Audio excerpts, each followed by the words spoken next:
اعمال کی اصلاح کرم سے کر دے۔ الحمدللہ رب العالمین والصلاة والسلام علی سید المرسلین، اما بعد فاعوذ باللہ من الشیطان الرجیم، بسم اللہ الرحمن الرحیم۔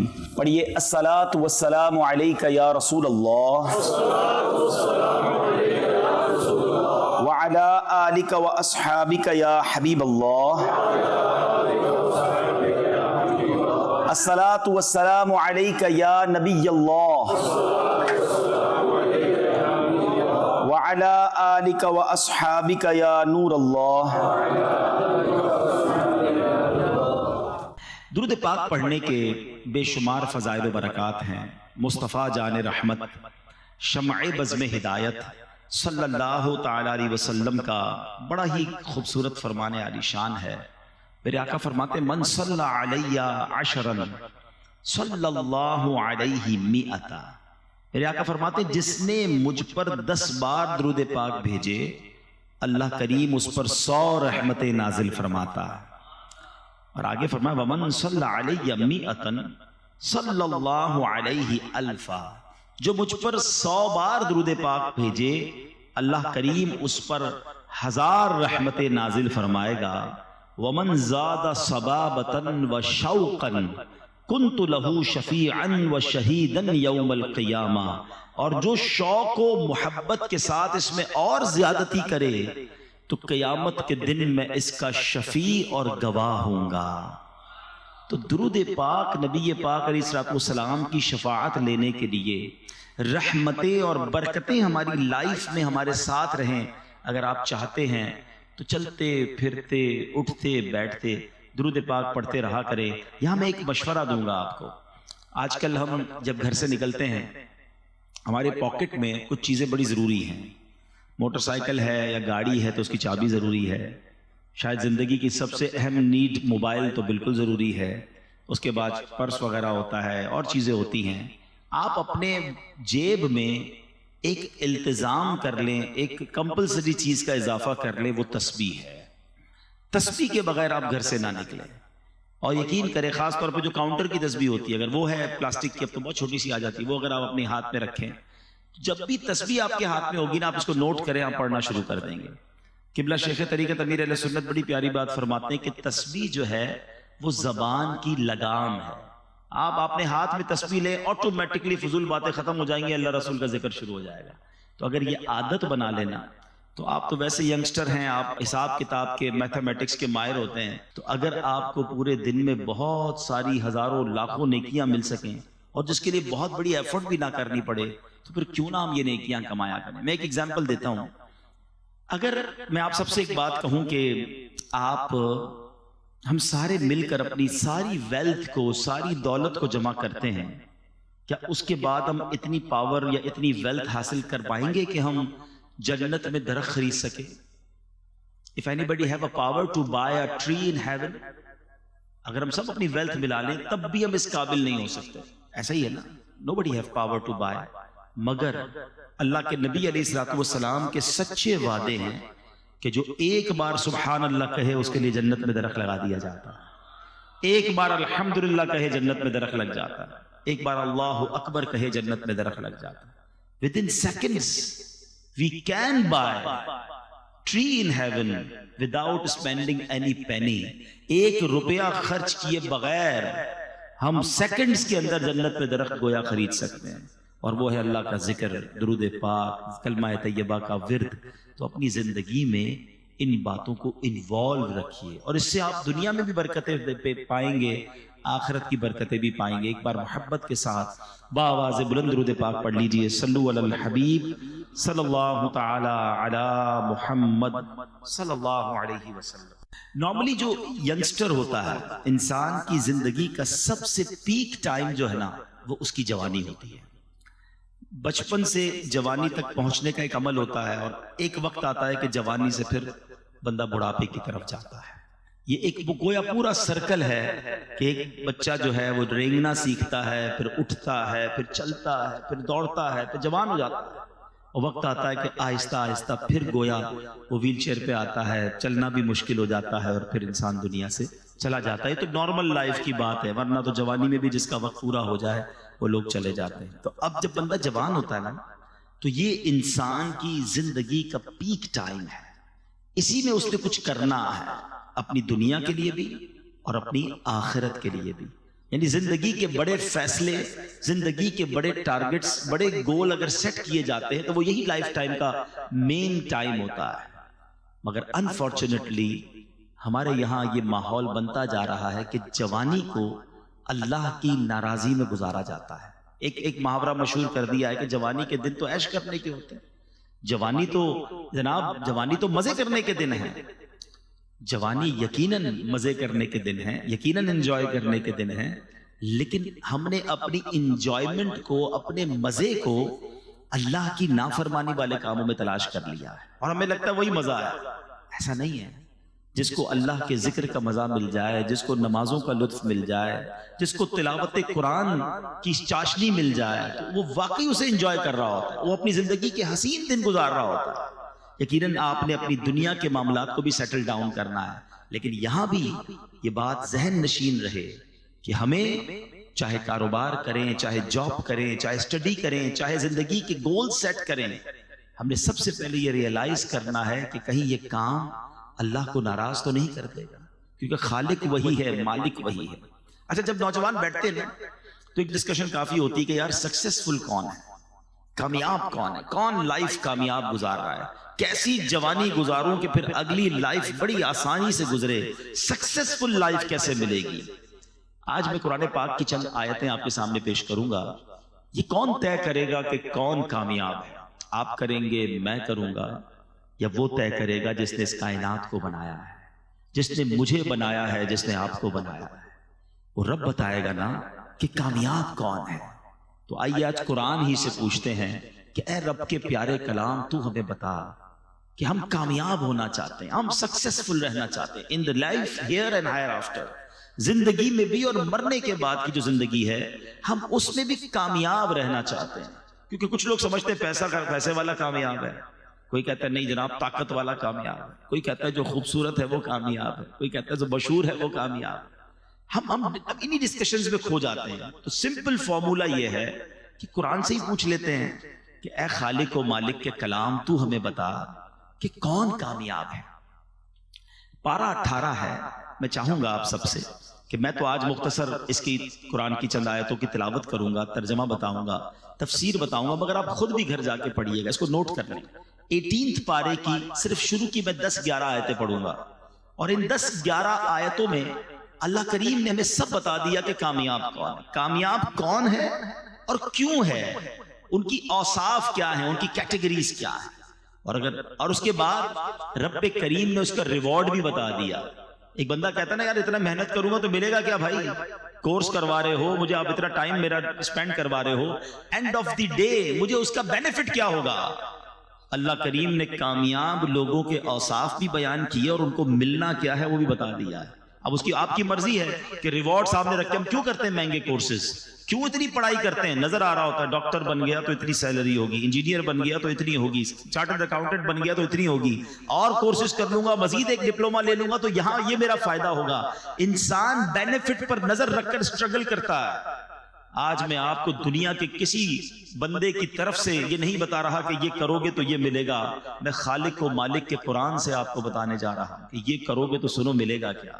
اب آپ کی مرضی ہے کہ وہ جو ریوارڈ ہے وہ سننے کے بعد اگر اس لائن آف ایکشن کو اپنا لیں تو پھر انشاءاللہ خیر ہی خیر. It's not very difficult. I'm not telling you which one of the biggest or difficult formulas today.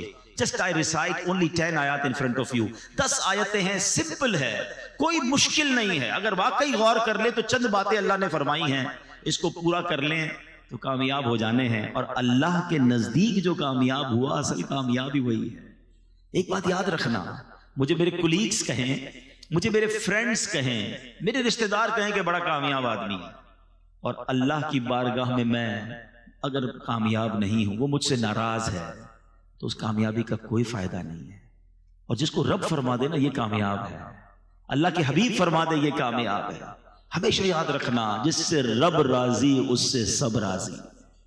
ہاں ہم سب کو راضی کرنے کے لیے بعض اوقات رب کو ناراض کر بیٹھتے ہیں. We have to decide کہ ہمیں اللہ اور اس کے رسول کو راضی کرنا ہے. تو آئیے قرآن کی چند آیتیں ہیں. پارہ 18 ہے سورہ مومنون. قرآن فرماتا ہے بسم اللہ الرحمن الرحیم قد افلح المؤمنون.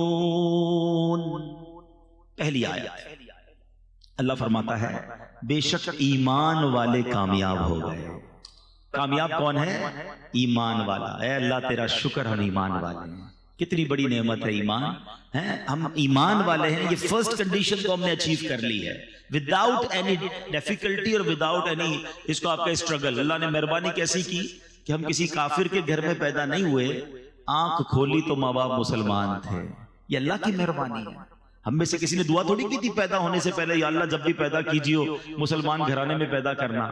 بغیر مانگے اللہ نے مجھے اور آپ کو مسلمان بنا دیا. کان نے پہلی آواز سنی تو اللہ اکبر سنی. تو قرآن کہتا ہے کامیاب کون ہے؟ بے شک ایمان والے کامیاب ہو گئے. اب آگے ایمان والے کیسے یہ آگے قرآن بتائے گا. ٹھیک ہے. اچھا ایمان کی بات پہلے کر لیتے ہیں. ہمیشہ یاد رکھیں the most precious thing which we have, ہمارے پاس جو کچھ چیزیں ہیں ان میں سب سے قیمتی چیز اگر کچھ ہے تو وہ ایمان ہے.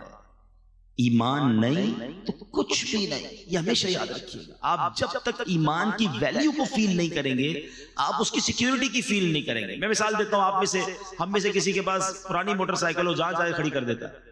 جب نہیں لیتا ہے تو ذرا دھیان رکھتا ہے لاک بھی لگاتا ہے. گاڑی لے لے تو اور خیال شروع ہو جاتا ہے. زیادہ قیمتی گاڑی ہو تو رات کو اٹھ کے سنا ہے لوگ اپنی گاڑی دیکھ رہے تھے باہر کھڑی ہے یہ کھڑی ہے بہت مہنگی ہے نا. نارمل موبائل ہے تو کسی بھی جیب میں رکھ دیا. مہنگا موبائل لیا تو بیان کے دوران بھی ہاتھ لگا کے چیک کرتے ہیں ہاں ابھی بھی ہے خیر ہے گیا نہیں ہے. کیوں؟ جتنا قیمتی چیز ہے اتنی اس کی فکر ہے. یہ انسان کی فطرت ہے. It's okay. پیسے تھوڑے ہوتے جیب میں رکھتے ہیں زیادہ ہوتے بینک میں رکھتے ہیں لاکر میں رکھتے ہیں. لیکن اگر واقعی ہم نے یہ مانا ہے کہ ہماری سب سے قیمتی چیز ہمارا ایمان ہے تو I have one question for all of you. پھر میرا آپ سے سوال ہے کہ کب ایمان کی حفاظت کی فکر کی ہے؟ کب سوچا یار سیکیور ہے کہ نہیں کچھ چھین تو نہیں لے گا؟ کبھی جس طرح چیزوں کو چیک کرتے ہیں یار موبائل ہے پیسے ہیں گاڑی ہے بینک بیلنس منگا رہے ہوتے ہیں لوگ یا چیک کر لو سب ٹھیک ہے. لیکن کبھی کوئی ایسا ہم نے اپنی بیلنس شیٹ نکالی ایمان کی کہ یار ایمان بھی ٹھیک جا رہا ہے کہ نہیں کوئی گڑبڑ تو نہیں ہو گئی کچھ چھین تو نہیں رہا چلا تو نہیں جائے گا. اب ہو سکتا ہے آپ میں سے کسی کے ذہن میں خیال آئے کہ کیا ایمان بھی چھین سکتا ہے. یہ تو نئی بات بتا رہے ہیں آپ. جی جناب. اللہ کے حبیب علیہ الصلوۃ والسلام کی میں آپ کو پہلے ایک دعا سناتا ہوں. پہلے پیارے آقا کون ہیں جن کے صدقے مجھے اور آپ کو ایمان ملا ہے نا. تیرے صدقے میں آقا سارے جہاں کو دین ملا. ارے ان کے صدقے دین پھیلا ہے. ہم ایمان والے ان کی وجہ سے ہیں. مگر وہ دعا کرتے تھے یا مقلب القلوب ثبت قلبی علی دینک. اے دلوں کو پھیرنے والے میرے دل کو اپنے دین پر ثابت قدمی عطا فرما. اب ذرا سوچئے کہ اللہ کے حبیب یہ دعا کر رہے ہیں کہ یا اللہ دل پھر نہ جائے. یہ میری اور آپ کی تعلیم کے لیے کہ میری امت تو یہ دعا کرے نا. ہم نے کب دعا کی یا اللہ ایمان سلامت رکھیو ایمان کی حفاظت رہے. خدا را اس کی حفاظت کی فکر کرے. یہ شیطان جو ہے نا اتنا مردود ہے کہ اس کا الٹیمیٹ گول یہی ہے کہ وہ ہمارا ایمان سنیچ کر لے ایمان چھین لے کیونکہ اس نے جہنم میں جانا ہے اور وہ چاہتا ہے کہ وہ ہمیں بھی ساتھ لے جائے اور اس کے لیے اس نے بڑے پلان کیے ہوئے. پہلے یاد رکھیے علماء فرماتے ہیں احادیث کا بھی مضمون ہے کہ جب بندہ گناہ کرتا ہے نا اس کے دل پر ایک سیاہ نقطہ پڑ جاتا ہے. دوسرا کرتا ہے پھر تیسرا کرتا ہے پھر اور جب کنٹینیو کرتا رہتا ہے تو ایک وقت آتا ہے اس کا دل سیاہ ہو جاتا ہے. اب اس پر ہدایت کی کوئی بات اثر ہی نہیں کرتی ہے. اور پھر علماء کہتے ہیں جو گناہوں والی کثرت کے ساتھ زندگی گزارتا ہے ڈر ہے کہ مرتے وقت اس کا ایمان جو ہے وہ چھین لیا جائے. ہمیشہ یاد رکھیں. اچھا یہ صرف نبی پاک کا انداز نہیں تھا. بڑے بڑے صحابہ کرام اولیاء کرام مگر ہم میں سے کس نے دعا کی کہ اللہ ایمان سلامت رکھیو قبر میں ایمان لے کر جاؤں. ہم تو کبھی کسی بزرگ سے بھی مل لیں کوئی ہمیں مل بھی جائے دعا کروانے کے لیے تو روزی کے لیے بچوں کے لیے کاروبار کے لیے دعا کروا ایمان کے لیے دعا کیوں نہیں کرتے. تو یاد رکھیے سب سے قیمتی چیز وہ ایمان ہے. گانوں میں لطیفوں میں چٹکلوں میں کامیڈی شو میں اب بڑے ایسے کفریہ کلمات آ گئے. میرے ٹاپک نہیں ہے ورنہ میں اسی پر پورا بیان آج کر دوں اور یہ بیان بھی ہونے چاہیے اور یہ بھی ہماری نالج ہونی چاہیے کہ وہ کون سے طریقے ہیں جس سے ایمان سے بندہ خارج ہو جاتا ہے. کفریہ کلمات آج مذاق میں جس کو دیکھو جنت دوزخ فرشتوں رسولوں انبیاء معاذ اللہ مذاق اڑا رہا ہوتا ہے, لطیفے سنا رہا ہوتا ہے. بالکل آسان لیا ہوا ہے لوگوں نے. ایسا نہ کیا کرو. ہم مسلمان ہیں اور ہماری باؤنڈری ہے, زبان ہم نے ادب والی رکھنی ہے, ورنہ کہیں ایسا نہ ہو سارا سفر بیکار ہو جائے. جس کا ایمان چلا گیا نا اس کی نمازیں روزے حج صدقے سب ختم, وینش نل اینڈ وائڈ. ایمان تو سمجھ لیں پاسپورٹ ہے, پھر جنت کا ویزا لگے گا نا. پاسپورٹ ہی نہیں ہے تو کیسے جائیں گے؟ تو بہرحال پہلی آیت قرآن کی سمجھا رہی ہے قد افلح المؤمنون, بے شک ایمان والے کامیاب ہو گئے. اب آگے چلتے ہیں, اللہ نے ان کی کیٹیگریز بیان کی ہے. الذین هم فی صلاتهم خاشعون, وہ کون ہے ایمان والے؟ ان کے کام کیا ہیں؟ پہلا وصف اللہ قرآن میں فرماتا ہے جو اپنی نماز میں خشوع و خضوع والے, فوکس کرتے ہیں, نماز کو پراپر پڑھتے ہیں. اب نماز پراپر طریقے سے پڑھنے والے, یہ ایمان والے وہ ہیں جو کامیاب ہیں. بڑی تعداد تو نماز ہی نہیں پڑھتی ہے. خشوع و خضوع تو بات کی بات ہے نا. تو سوچئے قرآن کہتا ہے کہ کامیاب لوگ وہ ہیں جو اپنی نماز کو پراپر طریقے سے وتھ فوکس پڑھتے ہیں. تو ہم نے نماز بھی پڑھنی ہے, اب پراپرلی پڑھنی ہے. ایک بزرگ کے بارے میں آتا ہے, ان کے پڑوس میں کوئی بچی تھی, اس نے کہا کہ امی وہ ہمارے برابر میں چھت پر ایک تنا لگا ہوا ہوتا تھا, آج کل وہ نظر نہیں آ رہا, ایک پلر. کہا بیٹا وہ کوئی تنا یا پلر نہیں تھا, برابر میں بزرگ رہتے تھے, وہ روز نماز پڑھتے تھے. وہ اتنی دیر نماز پڑھتے تھے, اس فوکس کے ساتھ نماز پڑھتے تھے کہ لوگوں کو لگتا تھا کوئی تنا کھڑا ہوا ہے. لیکن آج تو نماز میں یہ حال ہے کہ دھیان کہیں ہے, دل کہیں ہے. اتنی تیزی سے لوگ نماز پڑھتے ہیں کہ سمجھ ہی نہیں آتی کیا پڑھا اتنی دیر میں. ایک بار نبی پاک علیہ الصلوۃ والسلام کی بارگاہ میں ایک شخص آیا, اس نے نمازیں ادا کی. نبی پاک نے فرمایا تمہاری نماز ٹھیک نہیں ہوئی ہے, دوبارہ پڑھو. پھر پڑھنے گیا, واپس آیا, پیارے آقا نے کہا تم نے نماز ٹھیک نہیں پڑھی, دوبارہ پڑھو. پھر آیا پیارے آقا نے تیسری بار اس سے کہا دوبارہ پڑھو. کہا حضور مجھے ایسے ہی آتا ہے, میں نے تو سیکھی ایسے ہے. فرمایا یہ وہ نماز نہیں, حدیث کا خلاصہ ہے. اطمینان سے رکوع کرو, اطمینان سے سجدہ کرو, اطمینان سے قیام کرو. پیارے آقا علیہ السلام نے فرمایا بدترین چور وہ ہے جو نماز کا چور ہے. نماز کو مذاق نہ بنائے. نماز یہ اللہ کی بارگاہ میں حاضری کا وقت ہے. اس کو اہتمام کیجئے, اس کو گویا سیلیبریٹ کیجئے. مثال کے طور پہ آپ کو وزیر اعظم بلا لیں, کوئی وزیر اعلیٰ بلا لیں, کوئی منسٹر بلائے, کتنا تیار ہو کے جاتے ہیں. پورے محلے کو پتہ چل جاتا ہے کسی بڑی دعوت میں جا رہے ہو تو اتنے پرفیوم لگا کر, اتنے عطر لگا کر لوگ نکلتے ہیں. وہ والے کپڑے استری کروں گا, وہ والے جوتے پہننے, یار یہ تو پچھلی دعوت میں پہن لیے تھے, اب ذرا دوسرا کلر پہننا ہے. سب اہتمام ہے. نماز پڑھتے وقت نہ لباس کا خیال ہے, نہ صفائی کا خیال ہے, نہ توجہ ہے. ایسا نہ کریں. اپنی نماز کی حفاظت کریں, پراپر طریقے سے پڑھیں. ایک میں فارمولہ بھی بتا دیتا ہوں. کچھ لوگ کہتے ہیں یار نماز پڑھتے ہیں تو دھیان کہیں اور ہوتا ہے. وہ چٹکلا مشہور ہے نا کہ ایک شخص تھا, وہ اس کی جماعت چلی گئی, عشاء کی جماعت, دکاندار تھا, وہ رونے لگا. لوگوں نے کہا اب جماعت چلی گئی اس لیے رو رہے ہیں؟ کہتے جماعت چلی گئی اس لیے نہیں رو رہا, روز عشاء کی نماز میں امام صاحب تلاوت کرتے تھے, میں دکان کا حساب کرتا تھا.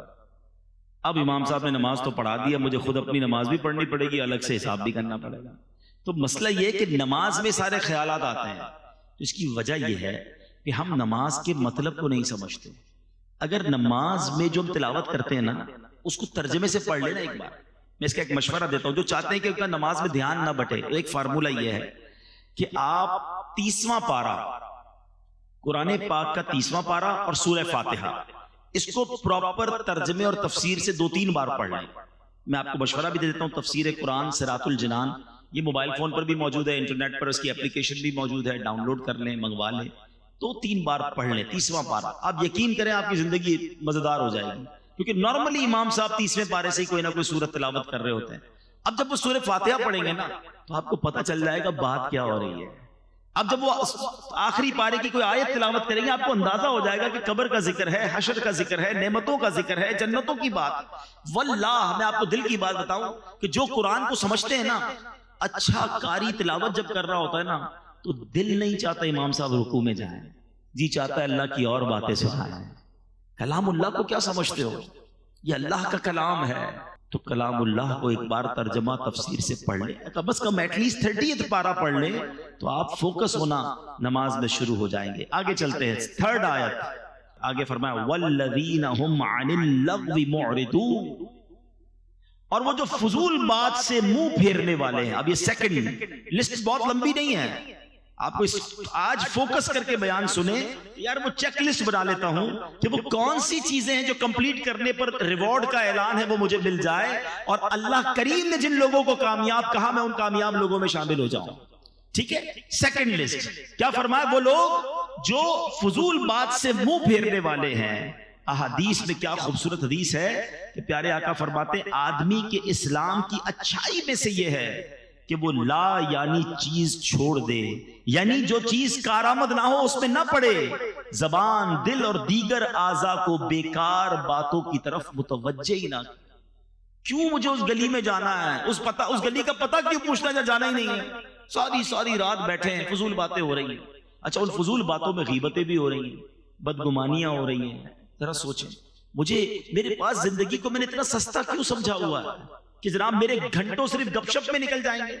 دنیا بھر کے کاروبار کی معلومات رکھنی ہے، آج سونے کا دام کیا رہا، تو ڈالر کا ریٹ کیا رہا، تو تیل کا کیا دام رہا۔ ارے بھائی تمہارے کنویں ہیں جو تم روز تیل کا ریٹ چیک کرتے ہو یار؟ قرآن پڑھا نہیں ہے، حدیث پڑھی نہیں ہے، نماز پراپر آتی نہیں ہے، وضو کرنا آتا نہیں ہے، امریکہ میں کون صدر بنے گا اس پہ بحث ہو رہی ہے۔ خود سوچیں آپ کہ اپنی لائف کو کیوں فضول ضائع کر رہے ہیں؟ چلے دنیا بھی کوئی علم حاصل کر لیں، کوئی زبان سیکھ لیں، کوئی سافٹ ویئر سیکھ لیں، اپنی دنیا اور آخرت میں سے کوئی کام آنے والا کام کریں نا۔ موبائل پہ بیٹھے تو بیٹھے ہی ہیں، 1 گھنٹہ 2 گھنٹہ براؤزنگ چل رہی ہے، 2 گھنٹے بعد پوچھو بھائی کچھ سیکھا کچھ نہیں، بس دیکھتا رہا ایسے ہی۔ 2 گھنٹے تم نے نکال دیے۔ بزرگان دین ایک سانس کی ویلیو سمجھتے تھے۔ مرنے کے بعد احادیث میں مضمون ملتا ہے نیک بھی پچھتائے گا، گناہگار بھی پچھتائے گا۔ عرض کی گئی حضور گناہگار پچھتائے گا یہ تو سمجھ آتا ہے، نیک کیوں پچھتائے گا؟ فرمایا نیک اس لیے پچھتائے گا کہ اسے یاد آئے گا کہ وہ گھڑیاں، وہ لمحے جو میں نے فضول باتوں میں گزارے تھے، اگر وہ بھی اللہ کا ذکر کر لیتا، وہاں بھی اللہ کی عبادت کر لیتا تو جنت کی اور نعمتیں مل جاتی۔ تھوڑی دیر پہلے میں نے بتایا نا کہ ایک سبحان اللہ کہنے سے جنت میں درخت لگ جاتا ہے۔ آپ 1 گھنٹہ آپ نے فضول گزارا، کتنی نیکیاں کر سکتے تھے۔ دیکھیں جس کا مائنڈ سیٹ بن جائے نا کہ زندگی کو پراپر گزارنا ہے، اور یوتھ سے تو میں بالخصوص یہ گزارش کروں گا کہ خدا را اس وقت کی ویلیو بنائیے، اپنی نالج کے لیے، اپنے علم کے لیے، اپنی سکلز کے لیے، اور ساتھ ساتھ اپنی آخرت کے لیے۔ اس وقت کو ضائع نہ کیجئے، یہ یوں نکل جائے گا وقت۔ اب تو دنیا میں ایک فینومینا، ایک فارمولا بڑا مشہور ہے، یونیورسٹی آن ویل۔ لوگ ٹریول کے دوران پڑھ رہے ہیں۔ آپ یورپ جائیں، آپ نے دنیا کے ملکوں کا سفر کیا ہو، ٹرین کے اندر، بس کے اندر آپ کو کوئی موبائل پہ کھیلتا نظر نہیں آئے گا۔ نارملی کوئی نہ کوئی کتاب پڑھ رہے ہوں گے، وہ کان لگا کر کوئی سپیچ سن رہے ہوں گے، تاکہ اس آدھے گھنٹے اور گھنٹے کی کلاس کو لے کر آگے جا کے کوئی ڈپلوما حاصل کر لیں، کوئی جناب اس وقت کا بھی استعمال کر لیں۔ اگر اسی طرح دنیا اور آخرت کے نفع کا ذہن بن جائے، میں ایک ایگزامپل دیتا ہوں۔ تلے تحدیث نعمت کے لیے عرض کرتا ہوں الحمدللہ میری کچھ نہ کچھ یہ عادت بھی ہے، تاکہ آپ کو ایک مزید انکریجمنٹ ملے کہ مثال کے طور پہ آپ کہیں گئے اور کسی نے کہا کہ جناب آپ ذرا 10 منٹ بیٹھے، میں آ رہا ہوں۔ ٹھیک ہے جائیے۔ اب ہم اس 10 منٹ میں کیا کرتے ہیں؟ موبائل نکالا اور موبائل پہ بس کچھ نہ کچھ دیکھنا شروع کر۔ 10 یا 15 منٹ بعد بھی آئے گا، میرے کوئی ٹینشن نہیں ہے۔ لیکن اگر ذہن بنا ہوا ہونا کہ یار میرے موبائل میں اگر قرآن پاک ہوگا تو 7 سے 8 منٹ میں سورہ یاسین کی تلاوت ہو جاتی ہے۔ یہ بندہ 10 منٹ بعد آئے گا، میرے نامہ اعمال میں 10 قرآن پاک پڑھنے کا ثواب لکھ دیا جائے گا، کیونکہ حدیث پاک میں آتا ہے جو ایک بار سورہ یاسین کی تلاوت کرے اسے 10 قرآن پاک کا ثواب ملتا ہے۔ کیوں 10 منٹ ضائع کروں بھائی؟ تو اپنی زندگی کے لمحات کو یوز کیجئے۔ اللہ کرے ذہن بن جائے کہ 2 رکعت نفل پڑھ لوں تو مجھے اور اللہ کے قریب ہو جاؤں گا، کچھ مزید درود پاک پڑھ لوں، کچھ کلمہ طیبہ کا ورد کر لوں، تو یہ قرآن پاک کی آیت یاد رکھیں کہ وہ لوگ جو فضول باتوں کی طرف توجہ نہیں کرتے، فضول کاموں سے التفات نہیں کرتے، اور آپ دنیا کے کامیاب ترین لوگوں کی اگر لسٹیں اٹھا لیں، چاہے وہ سائنس میں کامیاب ہوئے ہوں، کاروبار میں کامیاب ہوئے ہوں، ارے اسپورٹس میں کامیاب ہوئے ہوں، یا علم دین اور فتوے کی دنیا میں کامیاب ہوئے ہوں، اگر وہ کامیاب ہوئے نا تو آپ ہسٹری اٹھا کے دیکھیں انہوں نے وقت کو ضائع نہیں کیا ہوگا۔ انہوں نے اپنے ہم سوتے رہے وہ کام کرتے رہے، وہ اس وقت بھی پریکٹس کرتے رہے اور کسی نہ کسی فیلڈ میں کامیاب ہو گئے، ورلڈ ریکارڈ ہولڈر بن جاتے ہیں لوگ، دنیا میں ایجاد کرتے ہیں کسی چیز کو۔ اسی طرح بڑے بڑے مفتیان کرام، مفسرین کرام، دین کا بڑا کام کرنے والے، وہ اپنی نیند سے سیکریفائز کرتے ہیں، اپنی صحت سے سیکریفائز کرتے ہیں، اپنے وقت کو ماڈیفائی کرتے ہیں، اور اسی لائف کے اندر وہ 400 سال نہیں جیے، ان کے پاس 48 گھنٹے نہیں ہیں، ہماری طرح 24 گھنٹے ان کے پاس بھی ہیں، وہی 60-70 سالہ زندگی نارمل لائف انہوں نے گزاری، مگر وہ کام کر دیا کہ سینکڑوں سال تک ان کا نام باقی رہتا ہے۔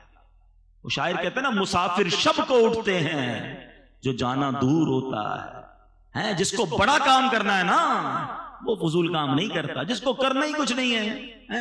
کچھ لوگ ہیں ایسے، کیا کر رہے ہو؟ کچھ نہیں کر رہا ہوں، ٹھیک ہے پھر یہی کرتے رہو۔ اگر کچھ کرنا ہے تو پھر اپنے ٹائم کو مینج کیجئے۔ قرآن کہہ رہا ہے کہ کامیاب وہ ہیں جو فضول باتوں کی طرف توجہ نہیں کرتے۔ اب آگے چلتے ہیں، تھرڈ، 2 کیٹیگریز ہو گئی، تھرڈ قرآن کیا کہتا ہے؟ وَالَّذِينَ هُمْ لِلزَّكَاةِ فَاعِلُونَ۔ قرآن کہتا ہے وہ جو زکوٰۃ دینے کا کام کرنے والے ہیں، سبحان اللہ، اپنے مالوں کی پراپر زکوٰۃ نکالیں، کیونکہ زکوٰۃ دینے والے بھی کامیاب لوگ ہیں۔ اللہ نے مال دیا ہے نا، تو اب زکوٰۃ میں پسو پیش نہ کریں، زکوٰۃ کو بوجھ نہ سمجھیں، یہ مال کا میل ہے، اور جو اللہ کی راہ میں خرچ کرتا ہے اس کا مال ملٹیپلائی ہو رہا ہوتا ہے۔ حدیث پاک ہے، ویسے تو نبی پاک جو فرمائے حق ہے، مگر اس معاملے میں تو پیارے آقا نے قسم اٹھا کر فرمایا کہ میں اللہ کی قسم کھا کر کہتا ہوں، اللہ کی راہ میں مال خرچ کرنے سے مال کم نہیں ہوتا۔ تو یہ طے ہو گیا، یہ کمپلسری ہے کہ جو خرچ کرنے والا ہے وہ خود ہی دنیا میں دیکھ رہا ہوتا ہے کہ اس کا ملٹیپلائی ہو رہا ہوتا ہے، مگر کچھ بدنصیب ایسے بھی ہوتے ہیں کہ جن کو زکوٰۃ بھاری پڑتی ہے۔ او ہو رمضان آ گئی، 10 لاکھ روپے دینے پڑیں گے۔ اس اللہ کے بندے کو کون سمجھائے کہ اللہ کے بندے تجھے رب نے 4 کروڑ دیے تو 10 لاکھ زکوٰۃ بنی ہے نا؟ تجھے تو سجدہ شکر کرنا چاہیے تھا کہ میرے مولا تو نے یہ دن دکھائے کہ میں زکوٰۃ دینے والا ہوں، تو نے مجھے زکوٰۃ لینے والا نہیں بنایا۔ میں آپ سب سے پوچھتا ہوں، کیا آپ نے غریبوں میں پڑھے لکھے نہیں دیکھے، سمجھدار نہیں دیکھے، نمازی نہیں دیکھے؟ ارے ہم سے بہت زیادہ اچھے ہیں، مگر ان کے پاس پیسے نہیں ہیں، وہ مانگ رہے ہوتے ہیں، بیچارے قرضے میں ہوتے ہیں۔ ان کو دیکھ کر تو آنکھوں میں آنسو آنے چاہیے کہ یا اللہ میں نے ایسا کیا کیا کہ تو نے مجھے دینے والا بنایا، مانگنے والا نہیں بنایا۔ اور جب زکوٰۃ کی باری آئے تو خوش دلی کے ساتھ، اوپن ہارٹڈلی انجوائے کرتے ہوئے کہ یا اللہ تو نے ایسا کرم کیا مجھ پر کہ میں تیری راہ میں خرچ کرنے والا بنا۔ بوجھ سمجھ کر خرچ کبھی نہ کرنا، ورنہ کہیں ایسا نہ ہو یہ صدقے، یہ خیرات، یہ زکوٰۃ بھی ضائع کر دی جائے۔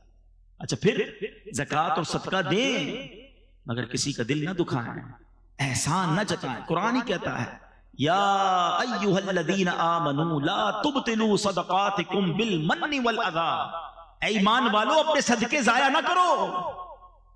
صدقے کیسے ضائع ہو جاتے ہیں؟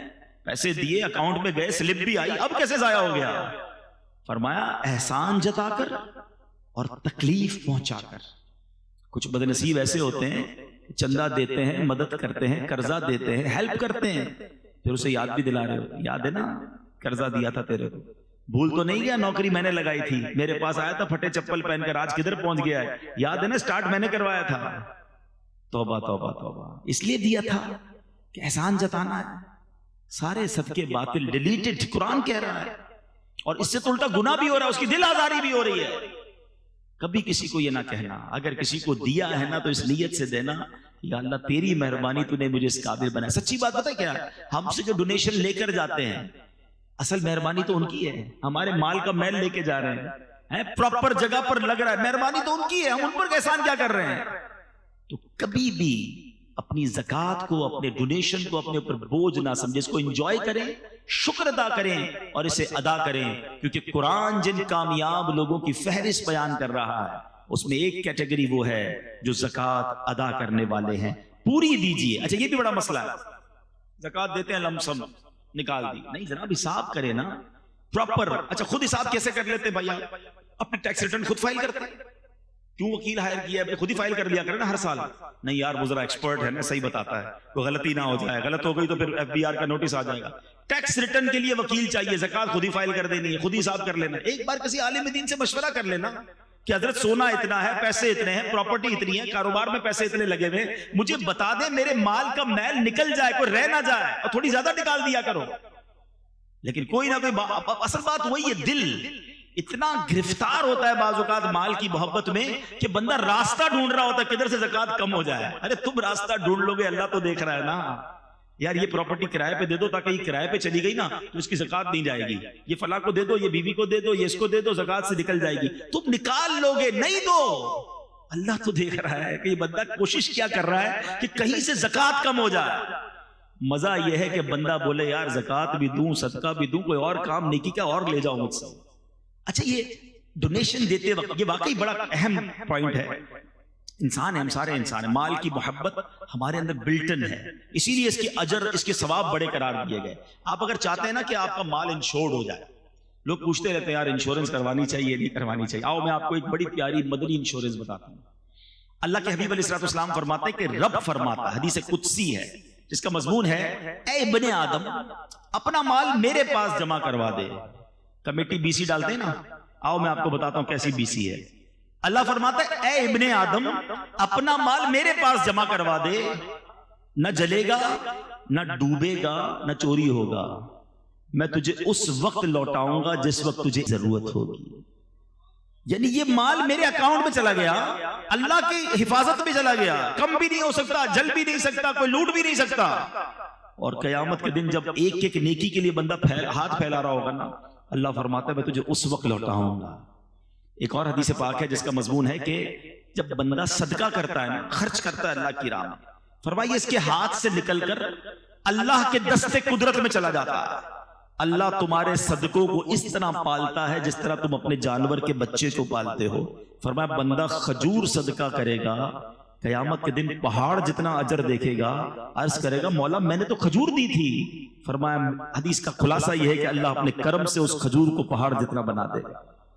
یہ کیسی انویسٹمنٹ ہے، یہ کیسا ریٹرن ہے۔ پھر صدقہ دیتے وقت ٹینشن کس بات کی ہے؟ آپ نے ایسے بندے تو دیکھے ہوں گے جو یار پتہ نہیں یار وہ آئے تھے علاقے والے زبردستی لے گئے یار، دینا پڑا اور پیسے کم ہو گئے یار، لاکھ روپے تھے 25,000 دے دیے، موڈ آف ہو جاتا، چندہ دے کر ڈونیشن دے کر موڈ آف، کیونکہ کیلکولیشن سے تو کم ہو گئے نا۔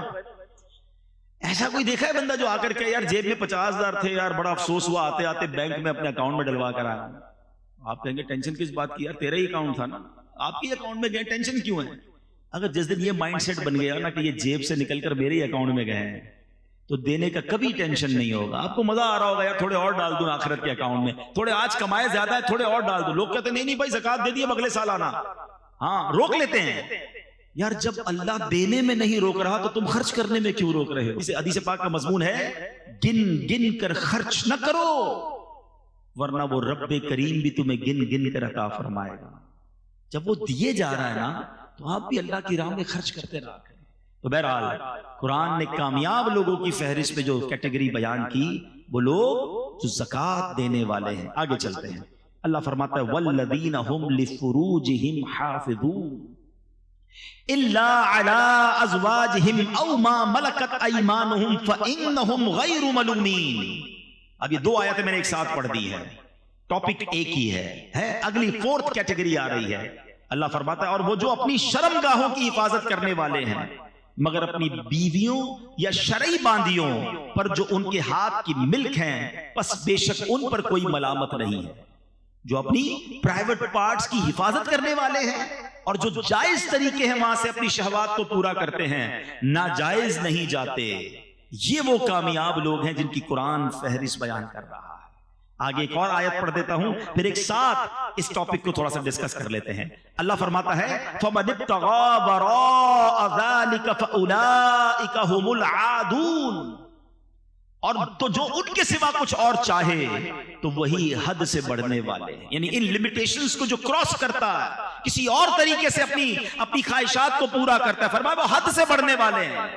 مگر جو کامیاب ہیں، جو ایمان والے ہیں، وہ اپنی ان چیزوں کی حفاظت کرتے ہیں، پاک بازی کی، اور فقط حلال طریقوں سے اپنی خواہشات کو پورا کرتے ہیں۔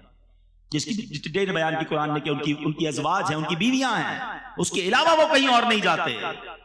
تو اے میرے میٹھے اسلامی بھائی، اور نوجوان پر شیطان کا یہ بہت بڑا حملہ ہوتا ہے۔ آج کل میڈیا نے فحاشی اور عریانی کو اتنا پھیلا دیا، آج آنکھیں حرام دیکھ رہی ہیں، کان حرام سن رہے ہیں۔ ہمیشہ یاد رکھے پہلے آنکھ بہکتی ہے، پھر دل بہکتا ہے، پھر شرمگاہ بہکتی ہے، اور جس نے اپنی شرمگاہ کی very sensitive parts in our body, سبحان اللہ، اللہ کے حبیب کی ایک حدیث سناتا ہوں۔ آپ حدیث میں نارملی یہ نہیں سنتے آپ کہ جنت کی گارنٹی مل جائے، ایک بار ایک صاحب بھی مجھے بولے یار کوئی ایسا عمل بتا دیں کنفرم جنت مل جائے. عمل کرو, اللہ سے دعا کرو, اللہ کرم کرے گا, اس کے کرم سے جنت ملنی ہے. لیکن جو اب میں حدیث سنانے جا رہا ہوں نا, اس میں نبی پاک نے گارنٹی دی ہے. اللہ کے حبیب علیہ السلام فرماتے جو مجھے 2 چیزوں کی گارنٹی دے دے میں اسے جنت کی گارنٹی دیتا ہوں. 2 چیزوں کی ضمانت دے دے, حدیث پاک کا مضمون ہے, میں اسے جنت کی ضمانت دیتا ہوں. فرمایا ایک زبان اور دوسری شرمگاہ. یہ زبان کو حلال میں استعمال کرے اور اپنے پرائیویٹ پارٹس کو حرام طریقے سے یوز نہ کرے, میں اسے جنت کی ضمانت دیتا ہوں. کتنا آسان ہو گیا جنت کا معنی. چلے جناب بہت لمبی فہرست سے باہر آ جاؤ نا. زبان صحیح کر لو اور شرمگاہ کی پاک بازی کر لو, اللہ کے حبیب کا وعدہ ہے جنت عطا ہو جائے گی. تو اب اس میں حال یہ ہے کہ زبان حرام کرتے تھکتی نہیں. جھوٹ, غیبت, فحاشی, بے حیائی کی باتیں, دل آزاریاں اور شرمگاہ کی حفاظت, اس قدر برائی عام ہو گئی ہے. نہیں میرے میٹھے اسلامی بھائیو, یہ جوانی اللہ کو ناراض کرنے کے لیے اللہ نے نہیں دی. شیطان حملہ آور ہوتا ہے, یقیناً بڑی خواہشات ہوتی ہیں بڑا, لیکن یہی تو مقابلہ ہے نا. بندہ کہتا ہے نا جوانی میں چیلنج لینا ہے تو لو نا چیلنج, اور شیطان کو بتاؤ کہ میں شیطان کا نہیں میں رحمان کا بندہ ہوں, اور اپنے آپ کو ان گناہوں سے بچانا, روکنا ہے اپنے آپ کو, اور یہی اپنے آپ کو بچانا انشاءاللہ آپ کو جنت میں لے جائے گا. ایک اور حدیث پاک, نبی پاک علیہ السلام نے ایک حدیث میں قیامت کے دن اللہ کے عرش کا سایہ جن خوش نصیبوں کو ملے گا نا, ان خوش نصیبوں کی کیٹیگریز بیان کی. اس میں ایک کیٹیگری یہ بھی ہے کہ اللہ کے عرش کا سایہ اس نوجوان کو ملے گا کہ جس نوجوان کی جوانی جو ہے وہ عبادت میں گزری ہو. جو جوانی عبادت میں گزارتا ہے نا اس کو اللہ کے عرش کا سایہ ملے. بڑھاپے میں عبادت کرنا کمال نہیں ہے, اصل کمال جوانی میں اللہ کی نافرمانی سے بچنا ہے. اور کیا ہمارے پاس یہ گارنٹی؟ نوجوانوں کو کہو یار آپ نماز پڑھا کریں, آپ گناہ سے بچیں, تو کہتا ہے بھائی بوڑھا ہونے کے بعد تو میں نے اللہ اللہ ہی کرنا ہے. ٹھیک ہے, لیکن میں آپ سے پوچھتا ہوں آپ کے پاس گارنٹی ہے کہ آپ بوڑھے ہوں گے؟ آپ کے پاس کتنے دن زندہ رہنے کی گارنٹی ہے؟ اتنے پڑھے لکھے لوگ بیٹھے, میں ایک سوال کر لیتا ہوں, آپ میں سے کون کون ہے جو اس بات کی مجھے گارنٹی دیتا ہے کہ اگلے سنڈے تک میں زندہ رہوں گا؟ کوئی ہے؟ اچھا اگلے سنڈے تک کی گارنٹی نہیں ہے. اچھا کل صبح تک کی تو ہوگی کسی کے پاس کہ مارننگ تک زندہ رہوں گا. اچھا ایک بھی ہاتھ نہیں اٹھا ہے. اچھا کسی کے پاس یہ گارنٹی ہے اس ہال سے زندہ باہر جاؤں گا؟ یہ بھی نہیں ہے. آپ کو یہ معلوم ہے کہ آگاہ اپنی موت سے کوئی بشر نہیں, سامان 100 برس کا ہے, پل کی خبر نہیں. جب پل کی خبر نہیں ہے تو مجھے بتاؤ نا پھر کل کی پلاننگ کیوں کر رہے ہو؟ 50 سال کے بعد بس اللہ اللہ ہی کرنا ہے, بس تھوڑا انجوائے کر لو لائف کو, شادی وادی ہو جائے, اس کے بعد بس میں نے بالکل نمازیں بن جانا ہے, گناہ چھوڑ دینے ہیں. آپ کے پاس جب صبح کی گارنٹی نہیں ہے تو یہ پلان کیوں لیٹ کر رہے ہو؟ امیر معاویہ رضی اللہ عنہ, میں آپ کو ان کا قول سناتا ہوں. ایک بار آخری وقت تھا, آپ کا بڑھاپے کی زندگی تھی اور بالکل لاسٹ اسٹیج تھا, وصال کا وقت قریب آیا, تو آپ نے کہا مجھے اٹھا کر بٹھاؤ. تو لوگوں نے یوں سمجھیے کہ سہارا دے کر بٹھایا, تو آپ بیٹھ کر کہتے ہیں کہ اللہ کے ذکر کرنے لگے اور تسبیح کرنے لگے, پھر رونے لگے اور اپنے آپ سے پوچھتے ہیں کہ اے معاویہ اب بڑھاپے اور کمزوری کے وقت میں اللہ کا ذکر یاد آیا ہے؟ اس وقت کیا تھا جب جوانی کی شاخ تر و تازہ تھی؟ حالانکہ وہ جوانی میں بھی عبادت کرنے والے تھے, مگر پھر بھی اپنے آپ سے کہتے تھے بڑھاپے میں رب یاد آیا. جوانی یہ عبادت اللہ کو بڑی پسند ہے. میں چند آپ کو بہت خوبصورت باتیں بتا دیتا ہوں جو نوجوان ہیں. ایک بزرگ کے بارے میں آتا ہے, بڑا خوبصورت فرمان ہے ان کا. ابن رجب حنبلی فرماتے ہیں کہ جس نے اللہ کو اس وقت یاد رکھا جب وہ جوان اور توانا تھا, اللہ عز و جل اس کا اس وقت خیال رکھے گا جب وہ بوڑھا اور کمزور ہو جائے گا. ہاں اپنا کہتے ہیں یار زندگی ایسی گزارو بڑھاپا اچھا ہو جائے. میں آپ کو فارمولہ دے رہا ہوں, جوانی ایسی گزارو کہ اللہ ناراض نہ ہو, اللہ تمہیں بڑھاپے میں بھی تمہیں سنبھالے گا, تم پر کرم فرمائے گا. ایک بزرگ کے بارے میں آتا ہوں کہ 100 سال عمر تھی, دانت سلامت, آنکھیں سلامت, کان سلامت, نظر سلامت. لوگوں نے کہا حضور 100 ایئرز آپ کی ایج ہے, آپ اتنے صحت مند کیسے ہیں؟ فرمایا جب میں جوان تھا نا میں نے اعضاء سے گناہ نہیں کیے, میں نے اپنی آنکھوں سے, ہاتھوں سے, اپنے پیروں سے, اپنے جسم سے گناہ نہیں کیا, اللہ کو ناراض نہیں کیا. جب بڑھاپا آیا اللہ نے میرے سارے اعضاء سلامت رکھے. Now it's up to you. آپ کیسے یوز کرنا چاہتے ہیں ان آرگنز کو؟ یہ اللہ نہیں دیے نا، یہ تو طے ہے نا کہ یہ ہاتھ، پیر، زبان، شرمگاہ، آنکھیں، کان، everything whatever I have, سب اللہ نے دیا ہے۔ جس نے دیا ہے وہ حساب بھی تو لے گا نا، آپ کی مرضی ہے کیسے استعمال کر رہے ہیں۔ پلیز اب میں آپ کو بڑی کمال کی حدیث سنانے جا رہا ہوں۔ میں جب بھی اس حدیث کو پڑھتا ہوں آئے ہائے ہائے، میں اپنے لیے بھی دعا کرتا ہوں اللہ کرے مجھے بھی ایسا بنا دے، اللہ کرے یہ سعادت ہمیں مل جائے۔ 2-3 حدیثیں ہیں، پیارے آقا علیہ الصلوۃ والسلام کا فرمان ہے کہ اللہ تبارک و تعالی اپنی مخلوق میں اس خوبرو نوجوان، وہ خوبصورت جوان کو اللہ تعالیٰ کتنا پسند فرماتا ہے، ذرا سنیے گا، ماشاءاللہ بہت خوبصورت چہرے والے لوگ بیٹھے ہیں۔ اللہ کریم اپنی مخلوق میں اس خوبرو نوجوان کو سب سے زیادہ پسند فرماتا ہے جس نے اپنی جوانی اور حسن و جمال کو اللہ عز و جل کی عبادت میں صرف کر دیا۔ اللہ عز و جل فرشتوں کے سامنے اس نوجوان پر فخر فرماتے ہوئے کہتا ہے یہ میرا حقیقی بندہ ہے۔ آئے ہائے، اللہ کرے کہ اللہ ہمیں ایسا، خود اللہ کی رحمت سے ہی بنیں گے، اللہ بنا بھی دے اور پھر اللہ فرمائے فرشتوں سے کہ یہ میرا حقیقی بندہ۔ ایک اور حدیث سنیے گا، اللہ فرماتا، حدیث قدسی ہے، میری تقدیر پر ایمان لانے والا، میرے لکھے پر راضی رہنے والا، میرے دیے ہوئے رزق پر قناعت کرنے والا اور میری رضا کی خاطر اپنی شہوات نفسانی کو ترک کرنے والا نوجوان میری بارگاہ میں میرے باز فرشتوں کی مانند ہے۔ یہ ہے جوانی کا استعمال، کہ اپنے آپ کو روکنا۔ آج بندہ کبھی رکتا بھی ہے نا تو اکیلے میں نہیں رک رہا ہوتا، دروازہ بند ہوا، اب جو دیکھنا ہے دیکھ لو، جو کرنا ہے کر لو۔ لوگ کہتے ہیں کسی اور کنٹری میں چلتے ہیں، کسی اور علاقے میں چلتے ہیں، ادھر کوئی جاننے والا نہیں ہوگا۔ جدھر بھی جاؤ گے اللہ تو دیکھ رہا ہے نا۔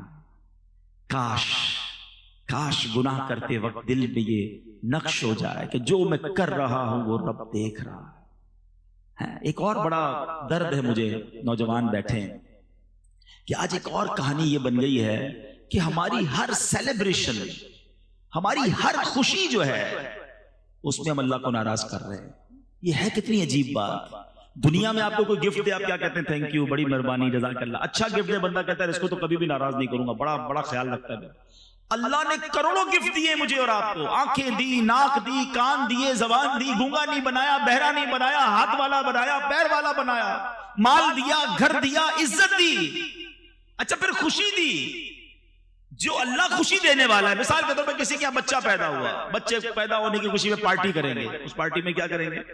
اللہ کو ناراض کرنے والا کام۔ بچے کی تھوڑا بڑا ہوا، برتھ ڈے کرنی ہے، برتھ ڈے کریں، بھائی کون منع کرتا ہے؟ برتھ ڈے کریں گے، اس میں اللہ کو ناراض کرنے والا کام۔ خوشی رب دیے جا رہا ہے، ہم اللہ کو ناراض کر رہے ہیں۔ وہ بچہ بڑا ہو گیا، اب اس کی شادی کرنی ہے، اس شادی کی خوشی میں بھی اللہ کو ناراض کرنا۔ اور کتنا ناراض کرنا ہے؟ اتنا ناراض۔ کون سا کام ہے جو شادیوں میں آج نہیں ہو رہا؟ حالانکہ پوچھو ان سے کہ جن کے بچوں کی شادیاں نہیں ہوتی ہیں، ماں باپ رو رو کے دعائیں کرتے ہیں اللہ بچوں کی شادی ہو جائے، رشتہ آ جائے، رشتہ آیا اور اللہ کو ناراض کرنا شروع کر دیا۔ یہ کتنی بڑی بے وقوفی ہے۔ اللہ نے گھر دیا، گھر کی اوپننگ پارٹی، اس میں اللہ کو ناراض۔ اللہ نے ایک نیا سال دیا، نیو ایئر پارٹی، پھر اللہ کو ناراض ہے۔ بندہ بیمار ہو کر صحت یاب ہوتا ہے، کہتے ہیں صحت کی خوشی میں پارٹی، پھر اللہ کو ناراض۔ ارے اللہ کے بندوں، تمہیں رب دیے جا رہا ہے اور تم اسے ناراض کیے جا رہے ہو۔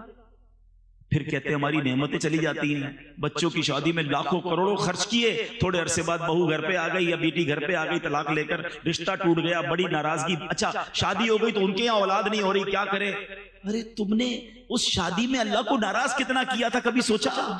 یہ کتنی بڑی بے وقوفی ہے کہ میں خوش ہو رہا ہوں۔ ذرا میرا جملہ سنیے گا، اللہ کرے میری یہ بات آج دل میں اتر جائے۔ یہ سوشل میڈیا پر بھی لائیو جا رہا ہے۔ یہ کتنی بڑی بے وقوفی ہے کہ اللہ خوشی دے رہا ہے، میں خوش ہو رہا ہوں، میرے بچے، فیملی، دوست خوش ہو رہے ہیں، اور اس خوشی میں میرا رب ناراض ہو رہا ہے۔ مجھے بتاؤ نا، یہ عقل مندی ہے؟ ارے آج ایک بات طے کر کے جاؤ کہ میں جب بھی خوشی مناؤں گا ایسے مناؤں گا کہ میرا رب بھی مجھ سے خوش ہو جائے گا۔ یہ پاسبل ہے نا؟ بلکہ میں آج یوتھ کو، نوجوان کو ایک پوائنٹ دینا چاہتا ہوں کہ آج آپ ایک نیت کر کے جاؤ کہ یار میری جب بھی شادی ہونی ہے نا، میں نے کم از کم اللہ کو ناراض نہیں کرنا ہے۔ کیوں؟ آپ کی شادی میں انجوائے کون کرے گا؟ آپ کے دوست، آپ کے رشتہ دار۔ اچھا آپ کہیں گے یار ہم کوئی رسم نہیں کریں گے تو خاندان والے کیا کہیں گے؟ تم خاندان والوں کو راضی کرنے کے لیے، تم دوستوں کو راضی کرنے کے لیے ایک تو لاکھوں روپے خرچ کرو گے، اس کے بعد اس سب کا وبال جو آئے گا وہ تم میاں بیوی پر آئے گا۔ اس کپل پر آئے گا کہ ان کی شادی میں یہ ہوا تھا. اینڈ آف دا ڈے اس کی سارے کمپلیکینسز وہ آپ نے بھگتنے ہیں. تو میں کیوں بھگتوں بھائی؟ اپنے دوستوں کو رشتہ داروں کو راضی کرنے کے لیے میں اور میری بیوی اور آنے والے بچے اس لعنت کو کیوں بھگتے ہیں؟ ہم نے وہی کرنا ہے جو رب کی رضا ہے. آپ کر کے دیکھو پھر اس کی خوشیاں دیکھو, کیونکہ اللہ نے قرآن میں فرمایا ہے لَإِن شَكَرْتُمْ لَأَزِيدَنَّكُمْ, تم میرا شکر ادا کرو میں تمہیں اور عطا کروں گا. آپ خوشی میں شکر ادا کریں نا, نعمتوں کا شکر ادا کریں, صدقہ کریں, خیرات کریں. شادیاں اچھی انداز سے بھی ہوتی ہیں. ایک صاحب مجھے ملے, بہت کمال کی بات کی, کہ میں جب بھی اپنے کسی بچے کی شادی کرتا ہوں ساتھ 2 غریب بچوں کی شادیاں بھی کر دیتا ہوں. رسم وسم نہیں کرتا, وہ پیسے ان غریب بچوں پہ خرچ کرتا ہوں. وہ ساری زندگی جھولیاں اٹھا اٹھا کے میرے بچوں کو دعائیں دے رہے ہوتے ہیں, میرے بچوں کی خیر ہو جاتی ہے. یہ کرو نا, کمال ہے. ہر خوشی میں رب کو ناراض. اللہ کرے یہ شیطان کا وار ہم سمجھ جائیں. یہ مردود چاہتا یہ ہے کہ اللہ ہم سے ناراض ہو جائے اور ہم اس کی بات مان لیتے ہیں. ہماری ہر سیلیبریشن میں ہم سیلیبریٹ کریں, اس میں کوئی غم نہیں ہے, کوئی منع نہیں ہے, مگر ایسی سیلیبریشن کرو کہ اللہ بھی راضی ہو جائے. قرآن خوانی کریں, نعت خوانی کریں, لنگر کریں, غریبوں کو کھلائیں, صدقہ کریں, خیرات کریں. اچھے کپڑے پہنے, کون منع کرتا ہے؟ خود بھی پہنے, دوسروں کو بھی پہنا دیں. لیکن تکبر نہ کریں, ریاکاری نہ کریں, دکھاوا نہ کریں, تکلیف نہ دیں. ارے تم خوش ہو رہے ہو, پورا محلہ رات کو سو نہیں رہا. ایسی کون سی شادی ہے بھائی؟ ڈھول دھمکا, آتش بازی, لوگ نیند سے ڈر کے اٹھ جاتے ہیں. پتہ چلتا ہے بارات آئی تھی, ایسا لگتا ہے محلے پہ حملہ ہو گیا کسی. اب بتاؤ یہ دل سے دعا نکلی تمہاری شادی کی رات ان لوگوں کے لیے؟ شادی کی رات تم نے ہائے لی ہیں, لیتے ہیں لوگ, پھر کہتے ہیں یار خوشیاں نہیں مل رہی فیملی میں. تم نے, آپ خود سوچے تھے یہ شیطان نے ہم کون سے کام ہم سے کروا رہا ہے. تو اللہ کرے کہ دل میں اتر جائے میری بات. تو جوان, تو نوجوان ہے, اس کو اپنے نفس کو بچانا ہے, اپنے آپ کو گناہوں سے بچانا ہے, کیونکہ کامیاب لوگ وہ ہیں جو اپنی شرمگاہ کی حفاظت کرنے والے ہیں. اب قرآن کی جو آیتیں ہیں, جو کیٹیگریز ہیں, وہ اختتام کی طرف ہیں. There is no big list. اب ریوارڈ کی طرف ہم نے آنا ہے, مگر ایک قرآن اور بات فرما رہا ہے وَالَّذِينَ هُمْ لِأَمَانَاتِهِمْ وَعَهْدِهِمْ رَاعُونَ. کامیاب لوگوں کا ایک اور کام کیا ہے فرمایا, اور وہ جو اپنی امانتوں اور اپنے وعدے کی رعایت کرنے والے ہیں. امانت رکھواؤ تو پوری واپس لوٹاتے ہیں, وعدہ کرتے ہیں تو پورا کرتے ہیں. آج کل تو ایک عجیب سا جملہ مشہور ہے, وعدہ ہی کیا تو وفا ہو گیا. ارے اللہ کے بندو, مسلمان کا وعدہ سچا ہوتا ہے. قرآن کہہ رہا ہے کہ کامیاب لوگ وعدے کی پاسداری کرنے والے ہیں اور امانت لوٹانے والے ہیں. امانت لے کے بھاگنے والے نہیں ہیں. لیکن اب جو یہ کرنے والے ہیں, پھر آگے قرآن آخری بات, پھر انعام کی طرف آ جائیں گے. آپ کو اگر تھوڑی دہرائی کر لیں, نماز خشوع و خضوع سے پڑھنے والے, زکوٰۃ دینے والے, فضول کام کرنے والے نہیں, اپنی شرمگاہ کی حفاظت کرنے والے, اور 5واں فرمایا امانتوں کی اور وعدوں کی پاسداری کرنے والے. ابھی تک تو 5 ہی آلموسٹ باتیں ہوئی نا, اب 6ٹھی بات آ رہی ہے اور اس کے بعد انعام ہے. قرآن فرماتا ہے وَالَّذِينَ هُمْ عَلَىٰ صَلَوَاتِهِمْ يُحَافِظُونَ. پھر نماز آ گئی. Look at the value of namaz. قرآن کہتا ہے وہ جو اپنی نمازوں کی حفاظت کرتے ہیں. پہلے کہا نماز خشوع و خضوع سے پڑھتے ہیں, اب قرآن کہہ رہا ہے کہ وہ نماز پراپر ٹائم پہ حفاظت کر کے پڑھتے ہیں, نماز ضائع نہیں ہونے دیتے. لوگ کہتے ہیں یار شام کو ساری پڑھ لیتا ہوں, تو بریک فاسٹ لنچ بھی ڈنر میں کر لیا کرو نا. بریک فاسٹ کے وقت بریک فاسٹ یاد ہے, لنچ کے وقت لنچ یاد ہے, کاروبار کے وقت کاروبار یاد ہے, رات کو ساری نمازیں پڑھنی ہے, ٹائم پہ پڑھنی ہے, حفاظت کرنی ہے نماز کی. اور میں آپ کو صحیح بتاؤں, جس نے اپنی زندگی میں نماز کو پراپر انوالو کر لیا نا, اب اس کی نماز قضا نہیں ہوتی, اس کو الٹا بے چینی شروع ہو جاتی ہے. جس طرح آپ نے کبھی دوپہر کا کھانا نہ کھایا ہو تو رات کو کیا ہوتا ہے, شام کو ایک انر الارم بج رہا ہوتا ہے, یار آج دوپہر کا کھانا نہیں کھایا ہے, یار ابھی تک نہیں کھایا, ابھی تک ڈنر نہیں کیا. کیوں؟ کیونکہ آپ نے اس کو زندگی میں انوالو کیا ہے. جاب نہیں چھوٹتی, اسکول نہیں چھوٹتی, دوست نہیں چھوٹتے, نماز کیسے چھوٹ گئی؟ اچھا پھر کچھ لوگ ملتے ہیں کہتے ہیں یار مسئلہ یہ ہے کہ فجر کی نماز میں آنکھ نہیں کھلتی, باقی 4 پڑھ لیتا ہوں. میں ان سے ایک سوال کرنا چاہتا ہوں کہ آپ کی کبھی صبح 8 بجے کی فلائٹ ہو وہ چھوٹی ہے؟ کبھی 7 بجے کی ٹرین چھوٹی کہ یار آج آنکھ نہیں کھلی اس لیے ٹرین نکل گئی؟ کبھی صبح ارجنٹ باس نے کہا میٹنگ ہے 7 بجے آنا ہے, 8 بجے بینک پہنچنا ہے, تو کبھی ایسا ہوا یار آنکھ نہیں لگی, آنکھ نہیں کھلی؟ 2 الارم لگاتے ہیں, والدین کو کہہ کے سوتے ہیں, پڑوسی کو بھی کچھ لوگ کہتے ہیں یار اٹھا دینا بھائی صبح فلائٹ نہ دے جائے. نہ فلائٹ مس ہوئی, نہ ٹرین مس ہوئی, نہ میٹنگ مس ہوئی, نماز کیسے ہو گئی؟ اس کا مطلب یہ کہ نماز کی وہ ویلیو ہی نہیں ہے ابھی تک دل میں. جس دن نماز کی ویلیو ہو گئی نا, ایٹ اینی کاسٹ نماز پڑھو گے آپ. اور نماز کا حکم پتہ ہے کیسا ہے کہ آپ کھڑے ہو کے نہیں پڑھ سکتے تو بیٹھ کے پڑھیں, بیٹھ کے نہیں پڑھ سکتے تو لیٹ کے پڑھیں. لیٹ کے نہیں پڑھ سکتے، اشارے سے پڑھیں، پانی نہیں ہے تو تیمم کر کے پڑھیں، پڑھنی ہے۔ اور نماز ہے کیا؟ الصلاۃ عماد الدین، نماز دین کا ستون ہے۔ اس عمارت کے ستون نکال دے، عمارت کھڑی رہے گی؟ ستون ہے نماز، مگر نماز ہی نہیں ہماری لائف میں۔ اچھا کوئی افسوس بھی نہیں ہے جس کی فجر قضا ہو جائے اس کا دن کیسے اچھا گزرتا ہے؟ صبح صبح 5 لاکھ روپے کا لاس ہو جائے، سارا دن موڈ کیسا ہوگا آپ کا؟ میسج آ جائے یار وہ مال خراب ہو گیا، ارے نہ کھانا اچھا لگے گا، نہ مسکراہٹ آئے گی چہرے پہ، لوگوں کو پتہ چل جاتا ہے کچھ گڑبڑ ہو گئی ہے، لگتا ہے آج کو لاس کیا ہے۔